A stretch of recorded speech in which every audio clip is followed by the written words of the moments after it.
MLK didn't have the privilege of waiting for an ally who treated him with dignity or who shared his values. No. Instead, he walked into rooms where he wasn't wanted and made demands that couldn't be ignored. It's much easier to integrate a bus than it is to make genuine integration a reality and quality education a reality in our schools. Who's suffering while you sit out? Because disengagement might feel righteous, but for the majority of our students who look like us, and communities that depend on us, disengagement is the biggest form of privilege.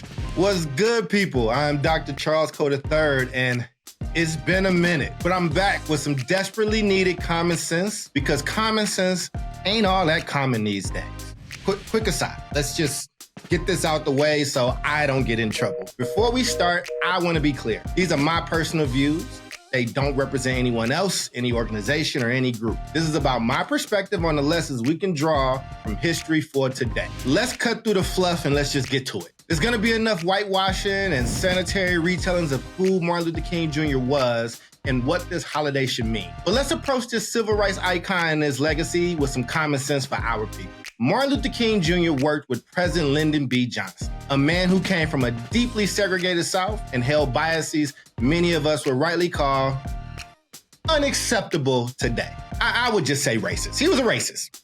Let's just be clear. These men were fundamentally different and guided by different moral compasses. They were grown men who conducted the business of the people that needed to be conducted. King didn't have the luxury of waiting for someone who shared his values or his worldview. He had to move with urgency because his people couldn't afford to wait. And guess what? Neither can our young people, neither can our schools, neither can our community. But let's break this joint down. Johnson, a man from the South, was raised in a system of segregation, and he carried those values into his new environment. And if you've only been told that he was purely a champion of civil rights and the presidential messiah for Black people, you've of course been lied to. His own biographer, Robert Caro, wrote about how he would call his own civil rights bill the N-word bill. Now, for the record, I don't say N-word. This is a partnership here. But that's what he called the bill. The actual word he was quite fond of using, especially when he was engaging his white supremacist friends and during his decades in Congress fighting against civil rights. But MLK was not concerned about Johnson's personal feelings about him or his people. What mattered was whether Johnson would move the needle on the long-denied civil rights for Black people in this country. And for that, King was willing to have the hard conversations, the uncomfortable meetings, and yes, even the compromises with those who did not see his full humanity. I know it's easy to look at today's power structure and say, I'm not working with that person. I don't like their politics. I don't trust them. I don't like who this president is. They're all part of the problem. And I get it. And I agree on many levels. But let me ask you this. Who's suffering while you sit out? Because disengagement might feel righteous, but for the majority of our students who look like us, and communities that depend on us, disengagement is the biggest form of privilege. They can't afford for us to wait until we feel comfortable. King wasn't naive.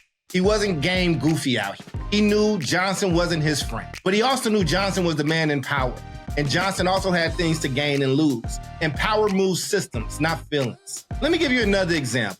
You've probably heard about the mafia, but you might not have heard about the five families in organized crime. These were different factions of Italian-American mob families that were often mortal enemies. But when it came to business, they sat in the same room, negotiated business, and made agreements. Nefarious as they were. Why did they do this? Because they understood the stakes. In this case, a lot of money and power. And what was at risk by refusing to engage with each other? Now, if these lifelong mortal enemies could come together for their own financial interests or power over New York as a whole, how much more should we be able to do to fight for the future of our children? We don't have to like people who are in power. The reality is that even if we do, we won't agree with them on everything. Hell, we should be working to put people into power who truly align with us and our interests. But what we have to do now is constantly fight for our children, our communities. Fight for their right to a quality education. Fight for resources in their schools which are too often denied. Fight for them to know the truth about who they are and where they come from. And fight for their ability to gain the skills they need to thrive as they enter society.